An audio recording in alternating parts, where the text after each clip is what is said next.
आप देख रहे हैं न्यूज 24। आपके साथ मैं हूं अभिलाषा पाठक। शुरुआत करेंगे इस वक्त की सबसे अहम खबर के साथ। सुशांत सिंह राजपूत केस की जांच को लेकर सुप्रीम कोर्ट ने फैसला सुना दिया है। सुप्रीम कोर्ट ने केस की जांच का अधिकार सीबीआई को दे दिया है। लंबे समय से सुशांत का परिवार सीबीआई जांच की मांग कर रहा था। सुप्रीम कोर्ट ने बिहार में दर्ज एफआईआर को भी सही ठहराया है। साथ ही मुंबई पुलिस को जांच में सहयोग करने का आदेश दिया है। कोर्ट ने कहा कि मुंबई पुलिस ने इस मामले में जांच नहीं बल्कि सिर्फ पूछताछ की थी।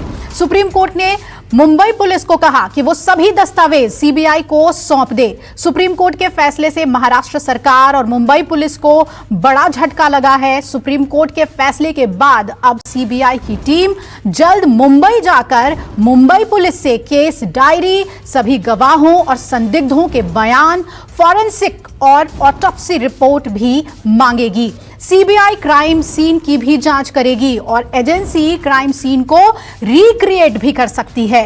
सीबीआई उन लोगों के बयान दर्ज करेगी जो सुशांत के मौत के वक्त वहां पर मौजूद थे। इसके अलावा सीबीआई रिया, उनके भाई शौविक, पिता इंद्रजीत और बाकियों को समन भेजेगी। जांच के बाद मुमकिन है कि कुछ लोगों को गिरफ्तार भी किया जाए।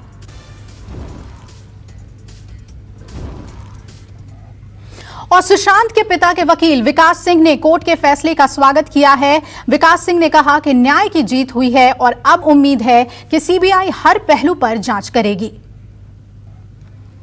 आज बड़ी भारी विक्ट्री है सुशांत सिंह के परिवार के लिए। ये एक लड़ाई हम लड़ रहे हैं 2 महीने से ज़्यादा से, सुशांत को जस्टिस दिलाने के लिए, उनके परिवार को जस्टिस दिलाने के लिए। और इतने अड़चने आ रही थी, इतने बाधाएं पड़ रही थी। मुंबई पुलिस ने इसको दिशा बिल्कुल गलत दिशा दे रखा था।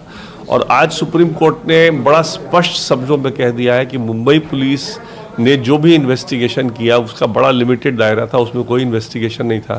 कोर्ट ने यह भी कह दिया है कि पटना पुलिस में एफआईआर रजिस्टर करने की अब बिल्कुल जुरिस्डिक्शन था। कोर्ट ने यह भी कह दिया है कि बिहार सरकार सीबीआई को रेफर कर सकता था मामले को। लेकिन इन सब के बावजूद कोर्ट ने सबसे बड़ी बात यह कह दी है कि इस सीबीआई इन्वेस्टिगेशन को हम अपने कोर्ट का भी स्टैंप दे रहे हैं और कोर्ट की तरफ से भी कह रहे हैं कि ये सीबीआई से ही होनी चाहिए। और उसमें कोर्ट ने अपने तरफ से और भी ऐड कर दिया है कि कोई भी मामला जो सुशांत सिंह राजपूत से जुड़ा है, अगर कोई एफआईआर दर्ज होता है, वो एफआईआर दर्ज भी, वो इन्वेस्टिगेशन भी सीबीआई ही करेगी। तो इसलिए बहुत ही अहम फैसला है। महाराष्ट्र सरकार ने कहा कि हमको वो राइट रिटेन करने दीजिए जिसमें कि हम इस सीबीआई के रेफरेंस को, बिहार सरकार द्वारा सीबीआई के रेफरेंस को हम चैलेंज कर सकें। कोर्ट ने कहा है कि बिल्कुल हम वो पावर नहीं देंगे, बिल्कुल आपको वो राइट नहीं देंगे, क्योंकि हमने जब कोर्ट का पावर इस्तेमाल कर लिया है और कह दिया है कि ये इन्वेस्टिगेशन सीबीआई द्वारा ही होनी चाहिए, तो महाराष्ट्र सरकार को चैलेंज करने का कोई अधिकार इसमें नहीं बनता है। तो सुशांत केस में सुप्रीम कोर्ट के फैसले के बाद बिहार के डीजीपी गुप्तेश्वर पांडे ने खुशी जाहिर की है। डीजीपी से बात की हमारे संवाददाता सौरभ कुमार ने, सुनिए। सुशांत केस की जांच अब सीबीआई करेगी। इस वक्त हमारे साथ बिहार के डीजीपी गुप्तेश्वर पांडे। सर, पहला रिएक्शन क्या है आपका? मैं बहुत खुश हूं, पूरा देश खुश है। सुशांत के परिवार के लोगों की बात नहीं है, पूरे देश के लोग, कन्याकुमारी से कश्मीर तक 130 करोड़ लोगों की नजर थी इस फैसले पर। माननीय सर्वोच्च न्यायालय के इस फैसले से सत्य की विजय हुई है, असत्य की हार हुई है। और न्याय व्यवस्था में, भारतीय न्याय व्यवस्था में 130 करोड़ जनता की जो आस्था पहले से थी वो और अधिक दृढ़ हुई। सर, सुप्रीम कोर्ट ने यह भी कहा कि जो एफआईआर हुआ और जो जांच की बिहार पुलिस ने वह बिल्कुल सही था। और साथ ही यह भी कहा कि बिहार सरकार ने जो अनुशंसा किया सीबीआई के लिए वह भी बिल्कुल सही। अब ये उनको सोचना चाहिए। यही बात मैं कहता था तो बहस होती थी। अब इस पर बहस क्या करना है? देश की सबसे ऊंची अदालत ने जब इस पर अपना वर्डिक्ट सुना दिया तो उसको हम सब लोगों को मानना चाहिए।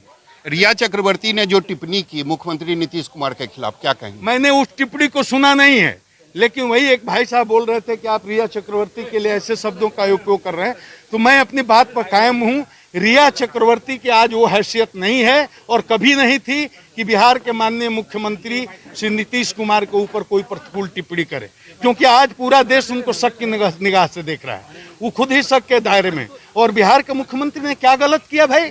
आज बिहार के मुख्यमंत्री नहीं होते और उनका सपोर्ट नहीं मिलता तो आज जो मुकाम पर हम पहुंचे हैं कभी नहीं पहुंच सकते थे। इसलिए बिहार पुलिस की सारी उपलब्धि और पूरा देश जिस पर आज खुश हो रहा है, तो ये इसलिए है कि बिहार के मुख्यमंत्री ने सपोर्ट किया। हम इस पूरे मामले में मुंबई पुलिस एक्सपोज हो गई, क्योंकि आज भी सुप्रीम कोर्ट ने कहा है कि आगे पूरी तरह से एक्सपोज हुई है। हम वही बात बोलते हैं तो वो आरोप हो सकता है, लेकिन देश की सबसे शीर्ष अदालत ने जब हमने हमारे स्टैंड पर ठप्पा लगा दिया तो इस पर कोई बहस नहीं होनी चाहिए। अब ये साबित हो गया कि वो गलती कर रहे थे, हम लोग सही कर रहे हैं। और आइए ज्यादा जानकारी के लिए रुक कर लेते हैं सुप्रीम कोर्ट का। प्रभाकर मिश्रा मेरे सहयोगी जुड़ रहे हैं ज्यादा अपडेट के साथ। प्रभाकर, कुछ और डिटेलिंग पता चली है ऑर्डर से जुड़ी हुई, क्या बातें सामने आ रही हैं अब? और देखिए, सुप्रीम कोर्ट में इसी बात को लेकर विवाद था कि क्या पटना पुलिस को एफआईआर दर्ज करने का अधिकार था या बिहार सरकार को सीबीआई जांच की सिफारिश करने का अधिकार था या नहीं था। सुप्रीम कोर्ट ने अपने फैसले में साफ साफ कहा कि पटना पुलिस ने जिन परिस्थितियों में एफआईआर दर्ज किया था, पटना पुलिस ने कुछ गलत नहीं किया और सीबीआई जांच की जो सिफारिश थी, बिहार सरकार सक्षम थी इसके मामले में। लेकिन एक महत्वपूर्ण बात सुप्रीम कोर्ट ने अपने फैसले में कही है और वो ये कि लोगों का न्याय में भरोसा रहे, जो जांच हो रही है उसमें भरोसा हो, इसके लिए जरूरी है कि इस मामले की जांच सीबीआई करे। और इसीलिए कोर्ट ने अपने आर्टिकल 142 जो संविधान सुप्रीम कोर्ट को विशेष अधिकार देता है, उसके तहत इस जांच को सीबीआई को सौंपा है।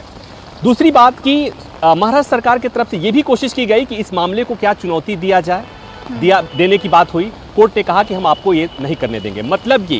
मतलब ये कि सुप्रीम कोर्ट ने अगर विशेषाधिकार का प्रयोग किया है तो देश की सबसे बड़ी अदालत को भी ये लगता है कि देश के लोगों में जो सुशांत सिंह राजपूत के परिवार वाले लोग हैं या जो सुशांत के चाहने वाले जो उनके फैंस हैं, सबके मन में जो सवाल है कि सुशांत ने क्या वाकई आत्महत्या किया या जो कहा जा रहा है, आरोप लग रहा है कि सुशांत की हत्या हुई, तो अगर हत्या हुई तो क्यों हुई, किसने किया, आत्महत्या हुई तो किस दबाव में किया और उसके पीछे कौन था। कई अहम सवाल हैं, तो क्या इस वजह से हम माने कि कोर्ट ने यह भी कहा कि न्यायिक दायरे में ही सीबीआई इसकी जांच करेगी? क्या बहुत स्पेसिफिकली ये ऑर्डर में भी कहा गया है कि सीबीआई जो जांच करेगी वो कोर्ट के दायरे में रहकर करेगी, कोर्ट को तमाम अपडेट्स जो हैं वो मिलते रहेंगे? बेसिकली देखिए, इसमें एक टेक्निकल बात समझने की जरूरत है कि कोर्ट ने कहा कि ये कोर्ट के डायरेक्शन से सीबीआई की जांच हो रही है। इसके पहले जो जांच हुई, इसके पहले जो बिहार सरकार की तरफ से सिफारिश की गई थी, बिहार में जो पटना में जो एफआईआर दर्ज हुआ था वो सीबीआई को दिया गया था। लेकिन अब सुप्रीम कोर्ट ने कहा कि ये जो जांच है सीबीआई को, उसका आदेश हम दे रहे हैं। यानी कि पहले वाला आदेश नहीं, ये सुप्रीम कोर्ट के आदेश से ये बिहार सरकार की सिफारिश के जो पहले जो जांच हो रही थी, बिहार सरकार ने सिफारिश की थी, उसे केंद्र सरकार ने माना था और सीबीआई ने उस केस को टेकअप किया था। आज कोर्ट ने कहा कि ये जांच हमारे निर्देश पे हो रहा है और ये इसलिए कोर्ट को कहना पड़ा कि इसके बाद अब महाराष्ट्र सरकार के लिए, चूंकि जांच के लिए ऐसे मामले में महाराष्ट्र सरकार की सहमति और असहमति की जरूरत होती है। ऐसे मामले में सहमति ये भी हो सकता था कि महाराष्ट्र सरकार ये कहती कि हम इस जांच में अपनी सहमति नहीं देते और तब जांच फंस जाती। तो सुप्रीम कोर्ट ने कहा कि हम तो रास्ता कोर्ट ने बहुत साफ कर दिया है। प्रभाकर, शुक्रिया आपका पूरी जानकारी हमें देने के लिए। हम लौटेंगे आपके पास अपडेट के लिए भी। और वही मुंबई के पुलिस कमिश्नर ने कहा कि अभी उन्हें कोर्ट के फैसले की कॉपी नहीं मिली है। कोर्ट के फैसले की कॉपी मिलने के बाद हर पहलू पर वो विचार करेंगे। तो फैसले की कॉपी का इंतजार मुंबई पुलिस कमिश्नर कर रहे हैं। उन्होंने कहा कि कॉपी पढ़ने के बाद जजमेंट में क्या कुछ कहा गया है उसके बाद हम तय करेंगे। मुंबई पुलिस कमिश्नर ने यह बात कही है। इस वक्त की ब्रेकिंग न्यूज आपको बता दें कि सुशांत के इस मामले में सुप्रीम कोर्ट के फैसले के आने के बाद मुंबई पुलिस कमिश्नर ने कहा है कि अभी हमने निर्णय को पढ़ा नहीं है, उसका इंतजार है। We are yet to receive a copy of the order. एक बार हमें ऑर्डर की कॉपी प्राप्त होगी, हम ऑर्डर को एग्जामिन करके और उसके बाद आगे फर्दर कोर्स ऑफ एक्शन हम डिसाइड करेंगे। अभी तक कॉपी हमको प्राप्त नहीं है। We are awaiting the order. We have also spoken to our advocates in supreme court to send us the copy. और अब मुंबई का भी रुख कर लेते हैं। दीपक दुबे जो लगातार इस केस को ट्रैक कर रहे हैं, मेरे सहयोगी, उनके पास चलते हैं। दीपक, बहुत समझना जरूरी है कि सुप्रीम कोर्ट के फैसले के बाद इम्पैक्ट क्या है मुंबई में। अब इस फैसले के बाद चाहे हम मुंबई पुलिस की बात करें, महाराष्ट्र सरकार की बात करें, और वो कई लोग जो सुशांत केस में सामने आना चाह रहे थे, बोलना चाह रहे थे, अपनी सुरक्षा को लेकर सवाल उठा रहे थे, इम्पैक्ट क्या है? जी आपको बता दें कि आज सुबह से ही इस पूरे मामले में जब सुप्रीम कोर्ट का फैसला आना था और अब जब फैसला आ चुका है तो महाराष्ट्र सरकार में कहीं ना कहीं तमाम जो मंत्री अब तक खुलकर बोलते थे, चाहे वो गृह मंत्री अनिल देशमुख हों या फिर संजय राउत हों या फिर अन्य नेता हों, सभी कहीं ना कहीं चुप्पी साधे हुए हैं। बस उनका यही कहना है कि सुप्रीम कोर्ट का जो ऑर्डर आया है उसकी ऑर्डर कॉपी पढ़ने के बाद ही हम अपनी इस पूरे मामले में प्रतिक्रिया देंगे। वहीं संजय राउत की अगर बात की जाए तो वो कुछ शब्दों में जरूर बोले हैं कि महाराष्ट्र पुलिस इस पूरे मामले की जांच के लिए सक्षम थी और मुंबई पुलिस को कहीं ना कहीं षड्यंत्र के तहत इस पूरे मामले में दोषी ठहराया जा रहा है। हालांकि कोर्ट में पूरा मामला है तो हम इस पर कुछ बात नहीं कर सकते हैं। वहीं आपको बता दें अनिल देशमुख जो गृह मंत्री हैं वो इस पूरे मामले में जो बड़े आला अधिकारी हैं, गृह सचिव है, एसीएस होम है, उनके साथ एक बड़ी बैठक इस वक्त मंत्रालय में कर रहे हैं। वहीं राजनीतिक गलियारों में तमाम जो हलचलें लगातार बढ़ी हुई हैं, खासतौर पर महाराष्ट्र की बात की जाए, विपक्ष जो है लगातार इस पूरे मामले में निशाना साधता रहा है और महाराष्ट्र के पूर्व जो मुख्यमंत्री है देवेंद्र फडणवीस ने भी इस पूरे मामले में एक बार फिर से महाराष्ट्र सरकार, अघाड़ी सरकार पर निशाना साधते हुए ये कह दिया है कि आत्मचिंतन करने की जरूरत है महाराष्ट्र सरकार को। वहीं आपको बता दें महाराष्ट्र सरकार में ही उप मुख्यमंत्री अजीत पवार के जो बेटे हैं और शरद पवार के पोते हैं पार्थ पवार ने इस पूरे मामले में कहीं ना कहीं अपनी जो सीबीआई जांच की मांग थी उस पर प्रतिक्रिया फिर से एक बार दी है और सत्यमेव जयते करके ट्वीट किया हुआ है। तो कहीं ना कहीं अलग अलग प्रतिक्रियाएं आ रही हैं। बिल्कुल दीपक, आप जुड़े रहिए हमारे साथ। अभी मैं लौटूंगी आपके पास, इससे पहले बताएं आपको सुशांत केस की जांच सीबीआई को सौंपे जाने के फैसले पर शिवसेना प्रवक्ता संजय राउत का भी बयान सामने आया है। संजय राउत ने कहा है कि कानून से ऊपर कोई नहीं है। साथ ही उन्होंने कहा कि इस्तीफे की बात निकलेगी तो दिल्ली तक जाएगी। सुनिए। महाराष्ट्र राज्य का इस तरह से बदनामी करना ठीक नहीं है। हमारे राज्य का शासन, प्रशासन, गृह मंत्रालय, न्याय व्यवस्था हमेशा इस देश में सर्वोच्च पर रही। सुप्रीम कोर्ट ने फैसला सुनाया है। अब इस लीगल प्रोसीडिंग के बारे में जो व्यक्ति सरकार में नहीं है उसने मत व्यक्त करना ठीक नहीं है। दबाव में राज्य सरकार हार गई। देखिए, अब सर्वोच्च न्यायालय ने निर्णय दिया है, तब राजनीतिक बात करना उचित नहीं। बीजेपी बोलेगी इस पूरे मामले में ना अनिल देशमुख आपको इस्तीफा दे देना चाहिए क्योंकि उन्हीं के अंतर्गत मुंबई पुलिस आती है। देखिए, अगर इस्तीफे की बात निकली तो दिल्ली तक जाती, दूर तक जाती। और मेरे सहयोगी दीपक हमारे साथ बने हुए हैं। दीपक हमारे साथ जुड़े हुए थे पूरी जानकारी के साथ। शुक्रिया आपका भी दीपक, पूरी जानकारी देने के लिए मुंबई से। वहीं महाराष्ट्र के पूर्व सीएम देवेंद्र फडणवीस ने कहा कि सुप्रीम कोर्ट के इस फैसले के बाद महाराष्ट्र की उद्धव सरकार को अब आत्मचिंतन करने की जरूरत है। सर्वोच्च न्यायालय ने जो निर्णय दिया है उससे देश का न्याय व्यवस्था के ऊपर विश्वास बढ़ेगा। जिस प्रकार से इस केस का हैंडलिंग महाराष्ट्र में हुआ है, मुझे लगता है महाराष्ट्र सरकार ने इस पर आत्मचिंतन करना चाहिए। हम ये अपेक्षा करते हैं कि सीबीआई जल्द से जल्द इसमें इन्वेस्टिगेशन करेगी और इस सारे केस को और सुशांत सिंह राजपूत के जो करोड़ों फैंस हैं या उनको चाहने वाले लोग हैं, ऐसे सभी को जल्द से जल्द न्याय मिलेगा। वहीं कोर्ट के इस फैसले के बाद राजनीतिक गलियारों में अलग अलग बयान सामने आ रहे हैं।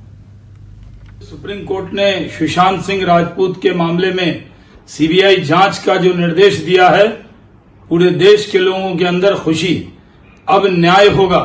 हमें पूरी उम्मीद है कि जब सीबीआई जांच करेगी तो दूध का दूध, पानी का पानी होगा। जिस तरह सुशांत सिंह मामले को महाराष्ट्र की सरकार अटका, लटका और भटका रही थी, अब इस मुद्दे पर पूरे न्याय की उम्मीद है। मुझे प्रसन्नता है कि सुशांत सिंह राजपूत केस में सीबीआई इंक्वायरी की मांग बिहार सरकार की स्वीकार की गई और बिहार सरकार की एफआईआर को भी ठीक माना गया। महाराष्ट्र सरकार सीबीआई की जांच में सहयोग करेगी, ऐसा निर्देश भी सुप्रीम कोर्ट ने दिया है। माननीय सर्वोच्च न्यायालय का फैसला आज अनएम्बिगुअस है। स्पष्ट तौर पे उन्होंने सेंट्रल ब्यूरो ऑफ इन्वेस्टिगेशन को इस मामले की तहकीकात करने को कहा और हमें इस बात के लिए इससे भी खुशी है कि क्योंकि एक दिन की बिहार विधानसभा के सत्र में नेता प्रतिपक्ष तेजस्वी जी ने पुरजोर तरीके से इसकी मांग उठाई थी, सदन के अंदर और सदन के बाहर। तो एक तरह से विंडिकेशन होता है अब हम त्वरित जांच की अपेक्षा करते हैं। नमस्कार, मैं हूं मानक गुप्ता। अगर आपको हमारा ये वीडियो पसंद आया हो तो इसे लाइक और शेयर जरूर करें, और हां, हमें सब्सक्राइब और फॉलो करना ना भूलें ताकि आप देश और दुनिया की कोई खबर मिस ना करें। तो जुड़े रहिए हमारे साथ और देखते रहिए News 24।